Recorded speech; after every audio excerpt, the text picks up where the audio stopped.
ദൈവത്തെ സേവിക്കുന്ന ദൈവപൈതലേ, നമ്മുടെ ജീവിതമാകുന്ന യാത്രയിൽ പലപ്പോഴും നാം പ്രതീക്ഷിക്കാത്ത നിലകളിലുള്ള പ്രതികൂലങ്ങൾ, പ്രശ്നങ്ങളൊക്കെ നമ്മുടെ ജീവിതത്തിൽ കടന്നു വരാം.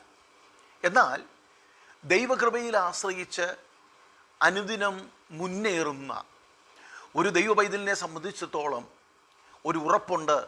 ഞാനായിരിക്കുന്ന പ്രതിസന്ധിയിൽ നിന്ന്, ഞാനായിരിക്കുന്ന പ്രതികൂലങ്ങളിൽ നിന്ന്, ഞാനായിരിക്കുന്ന പ്രശ്നങ്ങളിൽ നിന്ന് എന്നെ വിടുവിപ്പാൻ കഴിയുന്ന ഒരു ദൈവമുണ്ട് എന്നുള്ള ഉറപ്പാണ്. ദൈവത്തിന് ദാസനായ ദാനിയേലിൻ്റെ പുസ്തകത്തിലേക്ക് നാം വായിക്കുമ്പോൾ 6-ാം അധ്യായം അതിൽ 22-ാമത്തെ വാക്യം നമുക്ക് ഇങ്ങനെ വായിപ്പാനായിട്ട് കഴിയുന്നു.